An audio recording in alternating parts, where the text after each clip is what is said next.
back, tribe. Welcome back. Today we're just gonna be sitting and chilling and talking about what I read for January and what I'm planning on reading for February. So I usually keep my TBRs really tiny. Like I've set a goal for myself this year to read bare minimum 3 books a month. So I have like picked out specifically 3 books for each month this year that I really want to get to.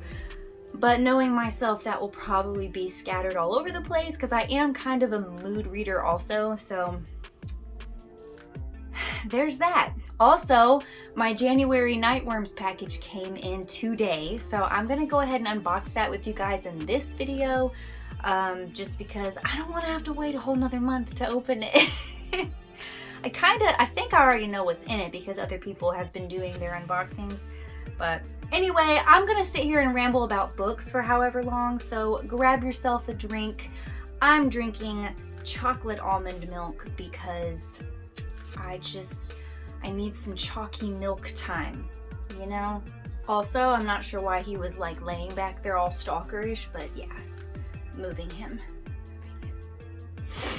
All right, let's get started with a reading recap for January 2022. I am still, to this day, struggling with not writing 21 on things. But anyway, I'm not going to put these in... Actually, you know what? I am going to put these in a specific order. I'm just going to start from where I started in the month and go like that. And then we'll discuss what were my favorites and what were not. I did actually have 2 books that I DNF'd this month, but they were both audiobooks, and I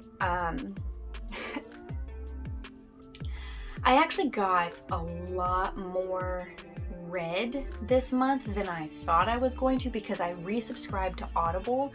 No, I'm not sponsored or anything like that, but I did resubscribe to them, and oh man. I used to hate audiobooks. I'm not sure why, and obviously I do still prefer to read the hard copy, but as an adult, always on the go, being stuck in the car pretty much 3 hours every day during the work week, audiobooks are fucking amazing. So I did resubscribe to Audible and I ended up getting a few books, but I did return a couple because they were so bad. I'm going to discuss the audiobooks after I discuss the hard copies that I read this month because those were the 3 that I set out to read. So let's kick this off with Sister Funtime by Spencer Hamilton. So, fun fact, I had actually ordered this book on Amazon, and then Spencer Hamilton, who I follow over on Instagram, I will link him down below. He posted something on Instagram asking if anybody wanted signed copies for like only 15 bucks. And I was like, yes, please. It's really short. It's a lovely little novella. I'm actually starting to appreciate and really love short stories and novellas more than I did before. I don't know why, but especially like in the horror genre, they work really well. But yeah, let's just read the little blurb on the back and then I'll tell you what my specific thoughts were. Welcome to hell, sister. Before Smileyland, before Mr. Smiley, there was a decrepit orphanage run by an evil nun and full of children who chanted Sister Funtime, Sister Funtime, Sister Funtime. From the author of Welcome to Smileyland and The Fear comes the new religious horror novella, the latest entry in the Smileyverse. Come on in and don't forget to say your prayers. Now, I have not read any of the other Smileyland stories or books or anything like that. I do know where to find them though, so I'm going to try. I'm going to try my best to research and read those because this one was fucking awesome. I loved it. This was a brutal little book. See that cover? It's that level. It is that level. It is, in fact, that level. I really enjoyed the writing. This was my first book that I've ever read by Spencer Hamilton, and I have nothing but good things to say. Like, wow, like this really blew my mind for being so short that it really sucked me into the characters. Ironically enough, I believe the main nun is named Mary, or she gave herself the name Mary, I believe. But yeah, I definitely don't want to give too much away about this story. I definitely think you should check it out. And because I have 2 copies of this awesome little book, I am most likely going to include the other copy, the non-signed copy, in my giveaway that I am still doing. It is happening. I'm just trying to get all the little pieces where I want them before I announce the giveaway on Instagram. So whenever I finally get all my shit straightened out, I will let you guys know and have it up on my Instagram. But yes, this was the first book that I read in January, and it was a 5 out of 5 in my opinion, all the way. 5 out of 5. The next book that I read in January was The Abominable by Dan Simmons. According to the intro of this book, the meat of this book is actually not by Dan Simmons. It's by another man who Dan Simmons just kind of ended up with the transcript, I believe is what it's called, and published it. Okay, so this book was in a used bookstore, Half Price Books, in Tyler, Texas, which is where I shop a lot of the times, and it was in the horror section, which to an extent I understand, because Dan Simmons is on here, and he's kind of known for historical type fiction, horror specifically. I also have The Terror by him and another book by him. I don't remember which one it is. It's huge though. The Druid, I think it's called. I think it's called The Druid or something like that. I have not read either one of those. I started with this one because I thought we were going to have Yeti action, and I'm still not sure if there was any or not. There were some very confusing bits to this book, but overall it was very well written and it was interesting. I wouldn't classify it as horror. I would classify it as historical fiction, an adventure story. The descriptive writing was amazing. Like, these individuals are basically the first individuals who are summiting Everest. Well, potentially summiting Everest. And it's not for any particular reason that you would assume. It's ending up with all sorts of political intrigue and conspiracy, and there's references to Hitler and World War II, and this story took me places I was not expecting to go at all. And it wasn't bad. Like, it was definitely not bad. It's not my type of book. Like, I don't normally look for historical fiction or adventure specifically. I love horror too much. I love horror and fantasy and smut. And this was a little too like real life and historical for me. Which I'm not saying all historical fiction is bad. Like, this is a very well written book. It's interesting. I enjoyed the characters. I enjoyed the storytelling and the descriptive writing. Definitely felt cold. This is a great book to read during winter because holy shit, with the way that the cold and the freezing temperatures are described on Mount Everest, I wouldn't last 5 seconds. Of course, I wouldn't have made that trip anyway, but wow. And it was really good. I gave it like a 3 out of 5 just because it's not my type of book, and I was hoping for some supernatural, at least a little bit, but it just really wasn't there for me. But still a good read. Still a good read. The last hardback book that I read in January, which was also, ironically enough, one of the books I bought in January, is Cold the Night, Fast the Wolves by Meg Long.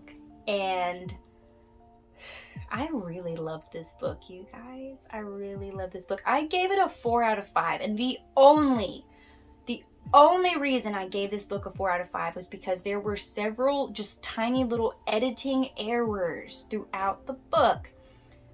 And I'm so picky about that shit. Like, I am so uppity about that shit because it takes me out of the story.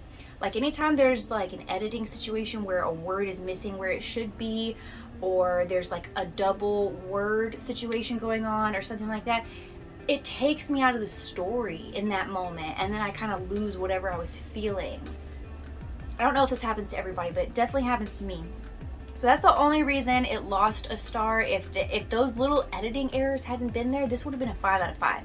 I loved this story. It was definitely fantasy. It had more of a YA feel to it, but this bitch is tough. This bitch is tough. Our main person, our main lead, if you will, she is awesome.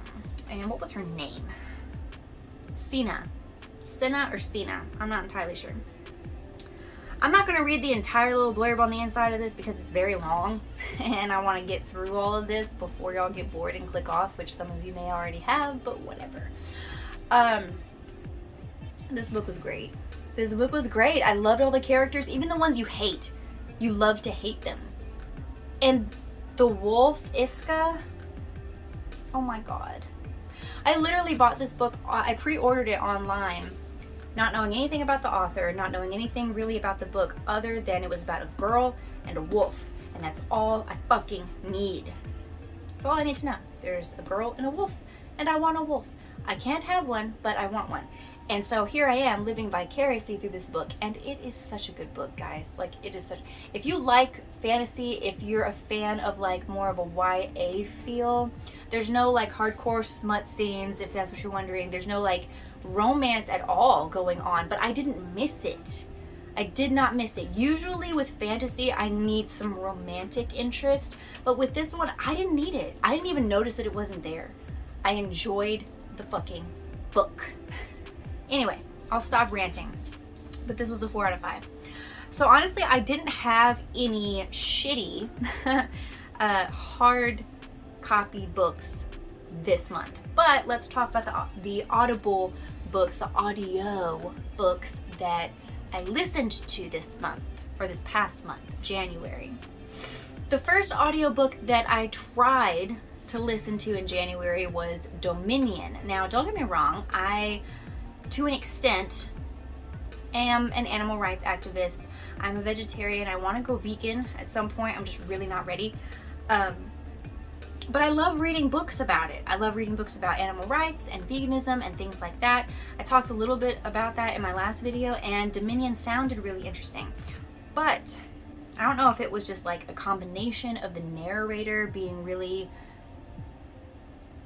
preachy or if it was the book itself, but it just came across so unbearably preachy. The tone of the book was so preachy and like so overbearing that I just couldn't stand it myself. Like, good Lord, like, don't get me wrong, I do believe that there are appropriate ways to have discussions about morality and whether or not animals should be included within the human concept of morality and stuff like that, but this just took it to like, it was like beating a dead horse after a while. It was just, I didn't even make it through. I returned it, I DNF'd it, I couldn't do it. So there's that. The next audiobook that I listened to, whatever, was The Lost Village by, is her name Camilla Sten? Yes. So I've heard horrible things about this book, and I've also heard decent things about this book, and I was on the fence, but you know what? I had a credit, I saw it on there, and I was like, fuck it, we're gonna do it. I really enjoyed the narrator.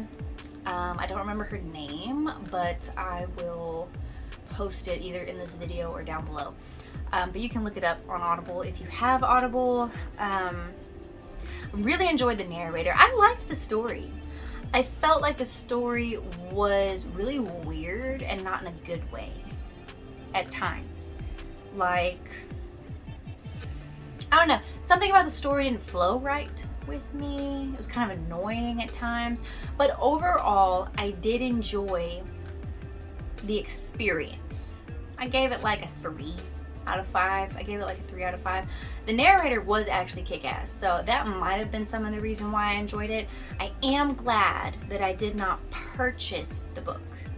I just used a credit, so I guess in a way I purchased it, but I'm glad I didn't pay the however much money it was to get a hard copy, because I definitely didn't enjoy it enough to warrant purchasing a hard copy, if that makes sense. It was kind of just like, all right. Yeah. The next audiobook that I listened to was Sten. What was his name? Is it Patrick Reuman? I will talk about the books and all the authors down below because I suck at remembering and writing down the authors' names because I'm an asshole. Welcome to the shit show. But anyway, Sten was super short and to the point, and I both hated it and loved it. Like, I almost DNF'd it.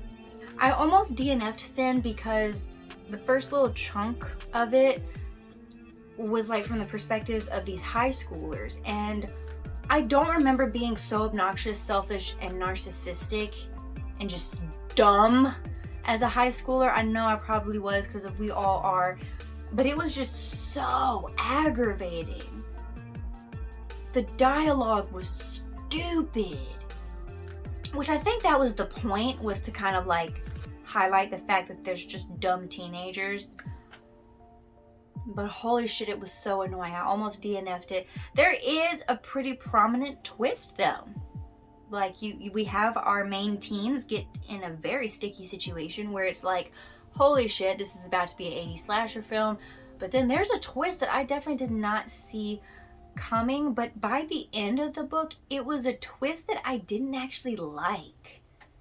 Like when it first happened in the book, I was like, oh shit, now I gotta keep listening to see what happens. But then at the ending, it didn't resolve itself in a way that had me excited. It was more like a I think I gave that a 2 out of 5. Because I really just didn't like it much. I'll just be honest. It wasn't for me. The next audiobook that I ended up DNFing was The Monster of Elendhaven. Yeah. Look, I've heard good things about the book. I've heard things about the book. I just didn't like it. Some of it could have been I was kind of in a funky mood when I was trying to listen to it, but the narrator sucked. Okay, the narrator didn't suck. I don't want to put it all on the narrator because he had a really decent, a nice voice. His voice just didn't really fit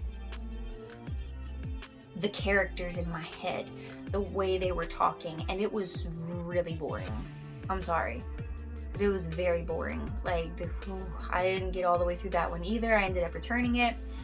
And then the last audiobook that I finished for January was called Why We Love Serial Killers. And again, I will have the author and all that information down below. This is a nonfiction book. It's in the realm of forensic psychology, which if you've been watching my channel for any length of time, you know that I ended up getting my master's in forensic psych. So yeah, am I a little obsessed about serial killers and what goes on in the human brain to cause people to commit murder and mayhem? Yes, I am quite obsessed. I love true crime. I am fascinated by it. And this book was really good. Like, if you think psychology and textbook feels are a snore fest, then you are not going to enjoy this book because it did have a very like textbook-y type of feel. But to me, it was fascinating because I love psychology. So I was just like all ears the entire fucking time. So if you enjoy true crime, if you enjoy forensic psych or psychology in general, you will probably really appreciate this book. If not, if that's just not your thing, then I would say stay away from it because you'll probably fall asleep. Or listen to it if you want something that's semi-creepy to put you to sleep to. Yay! So at the end of January, I started to read a book that was sent to me by an author who I met on Instagram, and I did not get to finish it on Instagram. I did not get to finish it in January. I am still currently reading it. I'm about almost halfway through, and that is A Darling Obsession by S.R. Murray. So yeah, met Mr. Murray on Instagram. He wanted to send me a copy of his book for review. I'm going to read you the little blurb on the back, but it's really good so far. There's a couple of perspectives. You get several different perspectives in this book. There's one perspective in particular that makes me physically ill to read from. But I like it. Like, don't get me wrong. I enjoy the fact that we're getting all these different perspectives with this story. So I am enjoying it so far, but I will let you know officially what I think of the book whenever we do our February recap. But the blurb on the back says, in 1899, an unspeakable crime was committed by a mob in the town of Guinevere Beach, Florida. 80 or so years later, someone reopens a long-closed hotel on the site of the crime. The city, now called Sandy Beach, has a history of violence. Some say it's a curse. But Detective Robert Justice begins to see a pattern when he connects horrifying deeds to the hotel. His investigation uncovers not just murders that span decades, but the haunted source of the evil that visits Sandy Beach and its residents, leaving a trail of bodies and broken lives in its wake. I'm excited. I feel like there's gonna be some sneaky supernatural elements to this, but again, I don't know yet. I'm not even halfway through. I feel bad because I feel like I should have had this book read by now because it's not super long. It's just with work and vehicle issues and just life in general. I kind of fell into a funk at the end of January and just couldn't get myself to read every day, which is another reason that audiobooks really come in handy if you're having a set amount of books that you're wanting to read each month, because even when I'm in a funk or I'm having a migraine or something like that and I just cannot pick up one of my hard copies of a book, the audiobook is so helpful because it helps me feel like I'm still being productive even if I'm not physically reading it with my eyes, you know what I mean? So let's talk about the February TBR. So obviously we're going to finish A Darling Obsession. That's first and foremost on the list. I've already dived in to another audiobook, but I will talk about the audiobooks that I'm going to listen to this month on February's recap video. So look for that. But the hard copies, my main TBR for this month, include the following. These three I definitely have to get through. I will be very upset with myself if I don't. First we have Black Tongue and Other Anomalies by Richard, why do you say this? Beauchamp? Beauchamp? Is that right? I don't know. But I mean, honestly, this was a cover purchase because it looks fucking cool. It's short, I think it's short stories. Yeah, it's short stories. I'm assuming they're all by the same author, but let me read you the back. A rugged frontiersman scours a vast barren tundra in search of missing loggers, only to find an ancient evil lurking within its frozen maw. In the near future, the last vestiges of humanity are forced down into the abyssal depths of the ocean to hide from an unspeakable cosmic horror, with one grieving mother deciding to fight back. At the fringes of our cosmos, a team of intergalactic salvage pirates find a derelict ship hiding within its steel walls, a most terrible scientific discovery. These horrors and more await you within the pages of Richard Beauchamp's debut collection, Black Tongue and Other Anomalies, featuring 12 short horrors exploring themes of desolation, isolation, and the darkest reaches of the human condition. So I chose this book because A, it's short stories. I feel like I can just kind of get through one story a day while I'm reading the other books. But I don't know what happened to me. I ended up choosing 2 different short story collections for this month. I don't know. But I'm excited. I am excited. I think since February is kind of a little bit of a shorter month, I guess I didn't want to push myself too hard, so yeah, there's this one. Definitely want to get through that one. The other short story collection is Dead of Winter by Patrick Burke. Look at this beautiful cover. I will admit a lot of my purchases are covers specific because I'm a sucker for artwork. But yeah, very tiny short story collection. The back says, "Winter isn't coming, it's already here. And with it comes a horror no door can keep out. It's there in the yard, in the faces of the snowmen a young boy doesn't remember building. It's in the oddly empty streets below Santa Claus's crumbling sleigh. It's in the unnatural movement of the snow that suffocates a widower's town. And in the cold eyes of a lonely man's estranged child. Here, there is no holiday cheer, only spine-chilling fear in the dead of winter." So there's 7 stories in here, and I've heard amazing things about Kealan Patrick Burke. I have a few of his novellas, I just have not read them yet. So this will actually be my first experience reading his stories, his fiction. So I'm excited about that one. Those two should be easy peasy to get through. They're really short. Because it is the month of love, I had to include a smut fantasy novel. I decided to do Her Soul to Take by Harley, LaRoux, because I've been hearing such good things. Honestly, when I first bought this book, I had no idea that it was part of a trilogy, and then it's like, oh shit, this is book one of a trilogy. I've heard good things about this book. On the back, it has a couple of little blurbs from Leon's perspective and Ray's perspective. I don't even want to tell y'all about it. Go fucking look at it. Go fucking look at it. That's all I'm gonna say. Go look at it. I'm assuming we get different chapters for different perspectives. The font is huge on this book. So, I mean, I should be able to get through this book pretty quickly. But I had to read something slightly romantic. I really wanted to read something slightly sexy or romantic in some way. So I had to add that. And then the last book that I'm going to talk about is just if I get to it. It's not like cemented, I have to read it this month, but it's one that I've been wanting to read for a really long time. And that is The Woman in Black by Susan Hill. I think this one is just, yeah, this edition is just The Woman in Black. Isn't it cute? Oh my god, I found this at Barnes & Noble. Like, adorable. I love it. It's also a pretty small book. From what I've heard, it's a really good story. I've seen the movie, had no idea the whole time it was a book. Like, what the fuck? What the fuck? So that is a if I get to it, I get to it thing. If not, then I'll just push it off to next month. So not a big deal, but those are the 4 main books, hard copy books that I really want to push myself to get to this month. And I think I can do it. I think I can do it. I just need to stop being a lazy bum about it.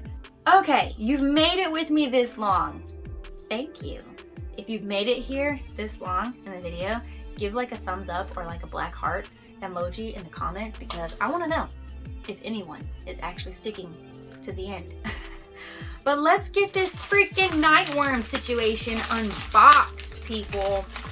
Well, it's not really a box. It's more of like a fancy envelope. Okay, guys, here we are with the Nightworms. Honestly, I am so excited. I have been avoiding everyone else's unboxings and Instagram posts because I don't want to know what's in it yet. And so far, I have been successful in doing that. So let's pop this bad boy open. Okay, finally got this sucker unboxed, and holy crap, this is awesome. This is fucking cool. So we have The Sundial by Shirley Jackson.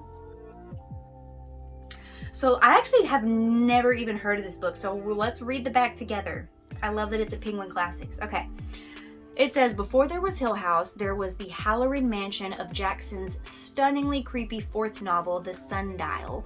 When the Halloran clan gathers at the family home for a funeral, no one is surprised to see peculiar Aunt Fanny wander off into the garden. But she returns reporting an astonishing vision. Her late father has appeared to her and given the exact date of an imminent apocalypse, from which only the Hallorans and their hangers-on will be spared. Soon the family is engulfed in growing madness, fear, and violence, lost in machinations? Isn't that how you say it? Lost in machinations and belief in a coming paradise, they prepare for the terrible storm they are sure will bring this new world, beautiful and for them alone.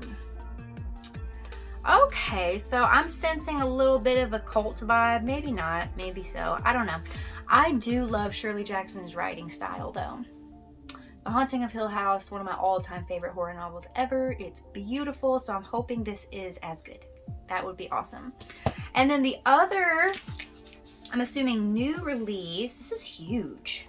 I'm assuming, though, this is a short story collection. It says When Things Get Dark, edited by Ellen Datlow. These are stories inspired by Shirley Jackson. And there are quite a few authors listed on the back. Holy shit. Oh, Paul Tremblay's in here. Okay. I love this cover. It says, Shirley Jackson is a seminal writer of horror and mystery fiction whose legacy resonates globally today. True. Chilling, human, poignant, and strange, her stories have inspired a generation of writers and readers. This anthology of exclusive new short stories, edited by legendary horror editor Ellen Datlow, brings together today's leading horror writers to offer their own personal tribute to the work of Shirley Jackson. That is awesome.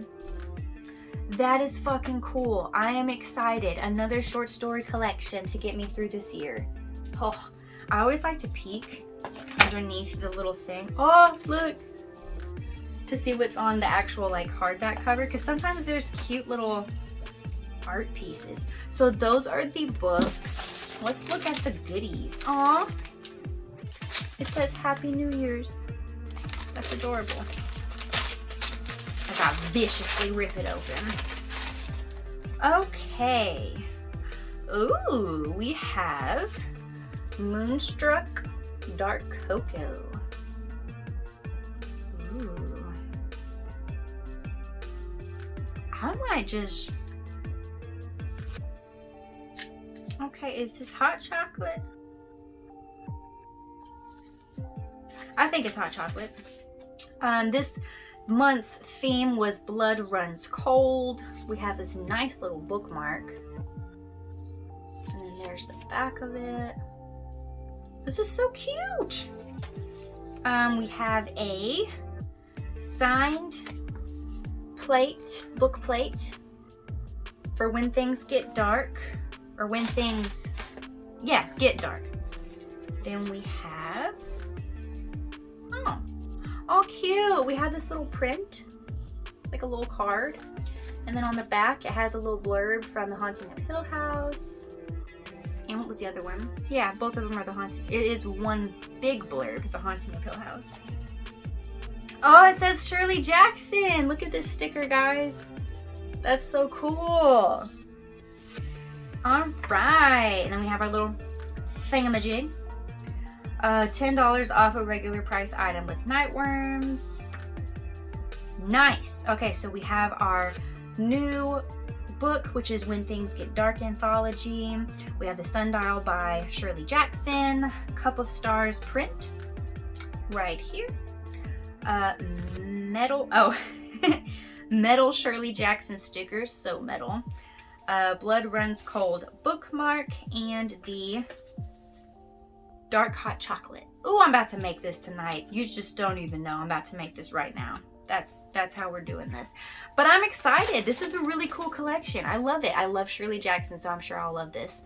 But yes, thank you guys so much for sticking with me through this. I'm sorry I ramble a lot about books, I know. If you've read any of these, let me know what your thoughts were. And if you're interested in any of them, check down below for the author information and things like that. And let me know if any of you guys want to do a buddy read. I know a lot of us are parts of other booktubers, book talkers, whatever, book clubs, and it's a lot of reading to get through. But if anybody wants to do a buddy read on one of these, you just let me know. But yeah, I will see you guys in the next video, which I think is next Friday, if I'm not mistaken. The next video for this month is going to be a continuation of our Year of Horror, where we talk about specifically serial killer horror movies. My favorite. So get ready for that next week. And if you enjoyed today's video, be sure to subscribe, be sure to like or comment on the video or share it, whatever you want to do. And I hope you guys are having an awesome winter. Yeah. Bye. See you next time. Peace.